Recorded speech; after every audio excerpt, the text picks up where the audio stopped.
Happy New Year and happy holidays, everyone. Today we're taking a look back at some of the most compelling conversations we've had on the podcast this last year surrounding the case against Alex Murdaugh.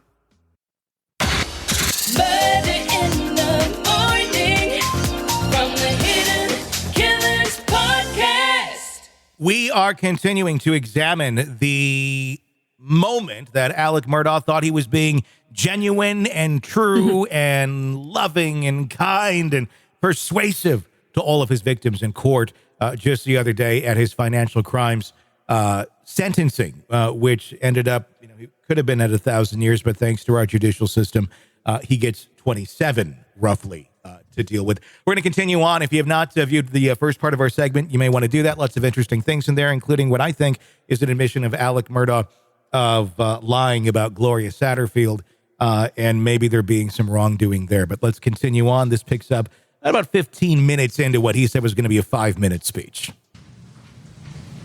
So I'd like for you to think about it. Despite what was said in this courtroom today, I can tell you that through my attorneys, I have been asking for a plea offer since the very beginning.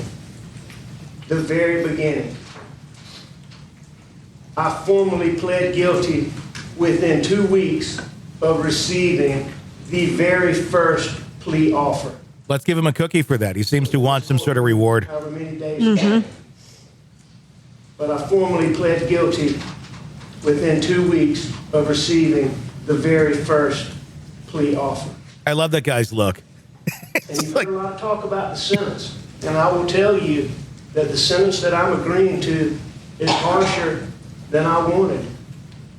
It's certainly harsher than I had hoped for. He waits for the audience response. It's like, right? Like, what are you like? Oh, poor. He's like looking around the room, like, anybody got any sort of reaction of sympathy to me? Everybody's like, you should have gotten 1,000 years, not 27 years, you fucking asshole. Exactly. I will tell you that while I am pleading guilty for a number of reasons, Because you're guilty? which I believe Yep. are valid, none of those reasons is more prominent than my hopes that seeing me punished will help each of you heal and begin to be able to put this behind you.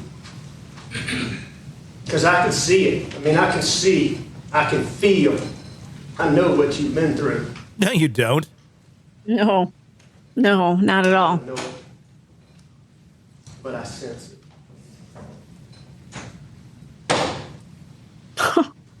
And I am so sorry.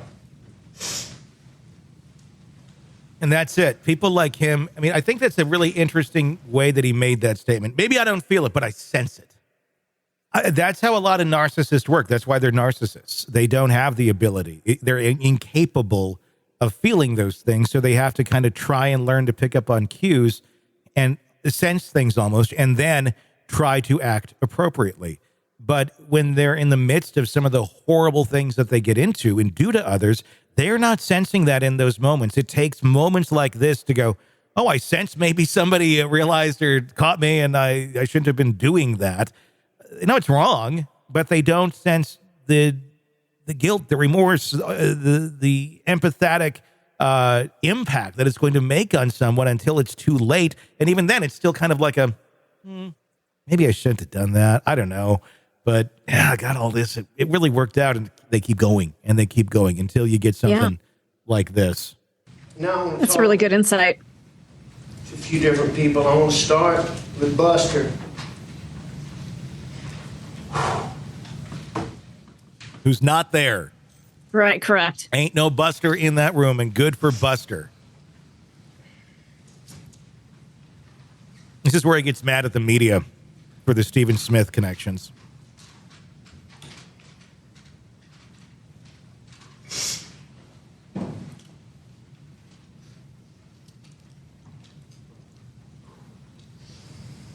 Deep breath. Shaking his head.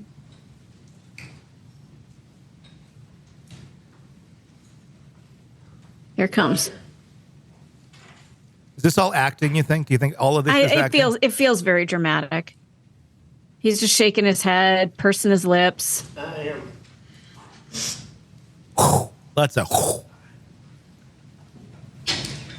am so sorry that I let you down.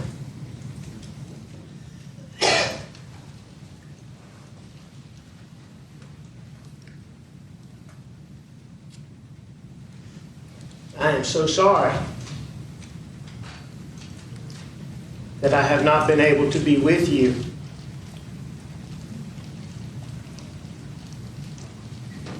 During such hard times. That you created.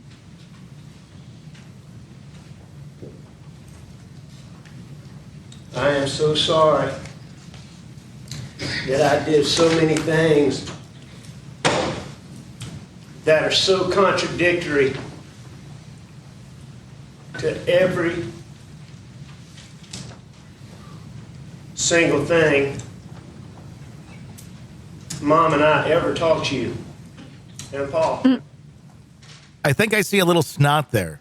There's a little bit coming. I am so sorry. Yeah. I am so very sorry. I was worried we weren't going to see that this time around. We haven't seen a tear yet. I'll say that. We've seen a lot of lip and this and that, but not a lot of authentic emotion. Yeah, he's not wiping away any tears. Somehow caused some people, especially people on social media, and some people in the media, to somehow believe that based on the things that I did, that it is somehow okay to make false, baseless, unsubstantiated claims against you that are not only based on no facts and no evidence whatsoever, but are also not based on any semblance of reality. Oh, you mean, Alec, like the time you went to all the other families in that boat that your son drove into a bridge and killed Mallory Beach, and then you tried to pin the blame on other people's kids? That time where you weren't taking any sort of responsibility for any of that, and you were making claims that were not based on any semblance of reality other than what you wanted? Is that so? You are surprised that other people are looking at your kids, and by all accounts, really, should Buster Murdaugh have died? Or no? Or which one's dead? Paul's dead. Paul's dead. Should Paul have died? No. No one deserves anything like that. But was he the shining example of a well-balanced child before his death? No. He was a little fucking asshole who was doing horrible things, who was living a arrogant, entitled life of a narcissist, just like Daddy. Yeah. And so, it's not a far cry for people to go, I wonder what else is going on here, when there does appear to be some legitimate connections to other crimes that maybe your children knew about, maybe were involved in. I don't know.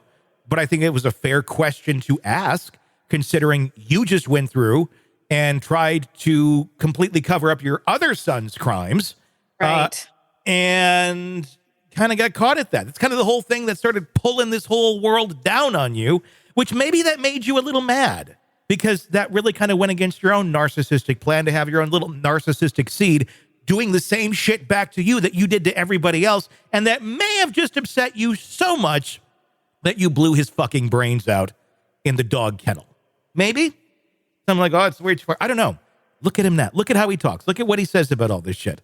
I don't think it's a far cry that the family annihilator plot, quite honestly. I think there are other plausible ones, but when you have a brain like this, I don't think it's a far cry for someone like that to want to eliminate anyone including their own blood, if they view them as a threat to their image and their own identity. Because above all, to a narcissist like this, what's number one will always be number one, no matter how many kids you have, no matter how a family man you are, no matter how loving you are to your wife. Number one is always going to be you.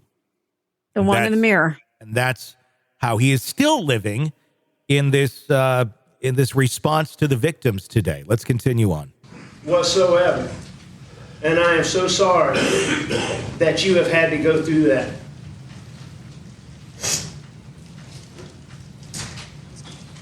I know, Buster, that you know that I have always been proud of you. He's just kind of staring off into the ether. I wonder what he's not really addressing anyone because he's not there. Be better if they had a mannequin with some red hair on it, and it's like I was going to say a cardboard cutout. a label that says You Buster. have handled all of the adversity.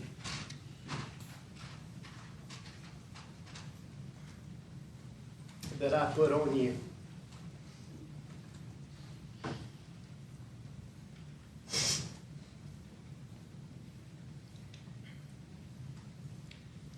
Yeah, JJ's not having it.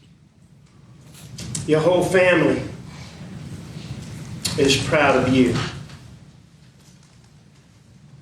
Even the dead members. Mom is proud of you. And Papa. This almost kind of starts to remind me of Lori Vallow a little bit, where it's like Right? they have new jobs at the new Kmart in heaven, and they're doing great. They're selling sub I see in sandwiches. letters, emails, and messages that people give to my attorneys, how impressed people are with the way that you have carried yourself through all of this. He needs to write a fucking tell-all book about how horrible his family is and cash the fuck in after the shit he's gone through. Right? That rational, reasonable thinking people never make as much noise as haters do. Haters. Oh, Is that what we call anybody who opposes the Murdaughs at this point or questions them? Haters? questions them, yeah. Like, To continue Is that us?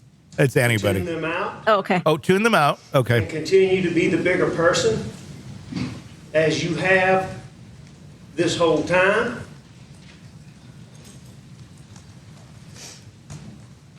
Okay. Some life lessons I here. want you to continue to stay positive.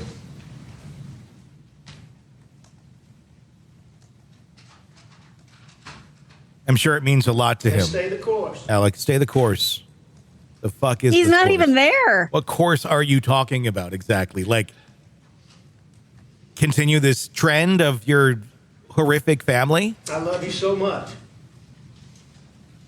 Even though you're not here today.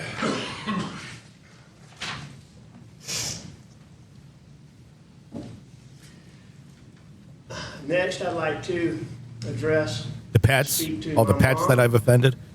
my brothers, Oh. my sister, my nieces and my nephews, who I love dearly, my aunts, uncles, cousins, the rest of my family. I am so sorry that I let each of you down. Yeah, you I did. am so sorry that I humiliated each of you. You still are right this very second without even knowing it. That's I how am so sorry that's how that I destroyed out there you are. our family's reputation. Yep.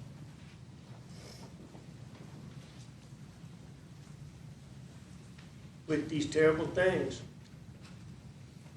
that I have done. You'll notice he sits there and he makes statements like, "Did these horrible things.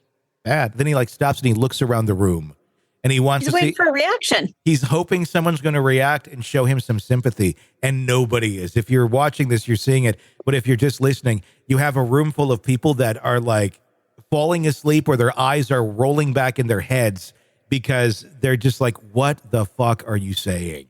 It's just it's a deaf ears completely because it means nothing. Nothing.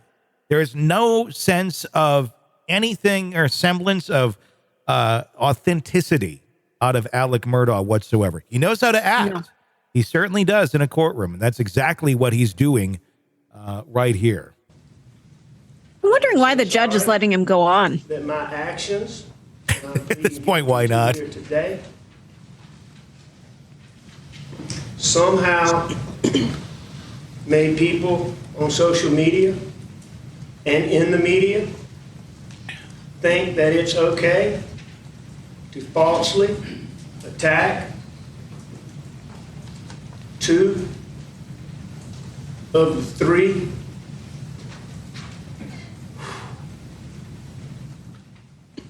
best men Oh, you mean your co-conspirators? that I've ever known. Or are we talking about your grandparents here? Which one are we talking about? Dad and your grandpa? Father, Okay. Can't track it. Talking about dad and grandpa, which also had their own amount of questionable behavior. Not to the extent of Alex, but questionable. in service, helping others. Two men fully and wholly committed to justice. Yeah, just like Sounds how... like you. Well, I don't know. I got to question that because Dad was walking around the hospital during the Mallory Beach death incident where Alec was trying to go from room to room and convince people that it was somebody else driving the boat. Grandpa was right there. His dad was right there with him at that moment in time. Oh, you got to protect the legacy. So this whole bullshit of, oh, they're always out for justice and fighting the... No, they're not. And I don't think you fell all that far from their tree either. You just rolled down the hill and into the inferno of flames that someone was burning by the toxic waste dump.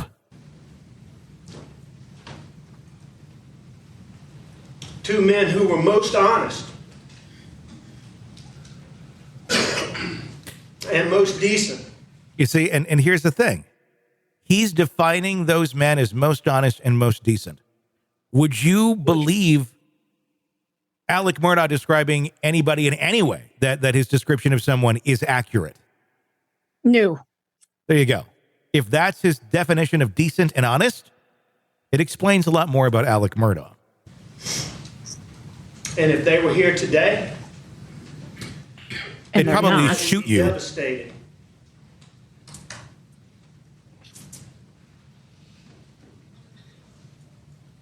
By what I have done. Yeah. He's right about that. This is where suddenly we have Maury Povich walks into the courtroom. He's like, Alex, guess what? You don't know, we have a special guest for you here today. We brought your father and grandfather back from the dead, and they are here to tell you what they think. Bring them in. And then they come in, and they look like zombies. And then they actually happen to have the two weapons that have been missing from the crime scene, and they take Alex out right there in the courtroom. Oh, no, that would be something to see. That's how it ends, kids. You don't have to see the rest. That's exactly how this whole thing ends. But no, it does not. The rambling does continue. More bizarre admissions do continue. And we're going to play all of them for you as we continue to work through them on our next episodes of Murder in the Morning. Coming up on Friday, we will have the other half of this for you to view and to listen to. And, of course, on our YouTube channel, you can view it anytime you want. So we're going to wrap up on that note for today. And like I said, there's far more to come. Press subscribe wherever you download podcasts so you don't miss any of it here from the Hidden Killers podcast and True Crime Today. Want to listen ad-free? Want advanced access to all of our interviews before anyone else? Become a True Crime Today Premium Plus subscriber on Apple Podcasts, You get every episode commercial-free. so you can binge on true crime Until you can binge no more. Search True Crime Today Premium Plus on Apple Podcasts now, or go to our podcast page and sign up now. More of the Hidden Killers podcast next.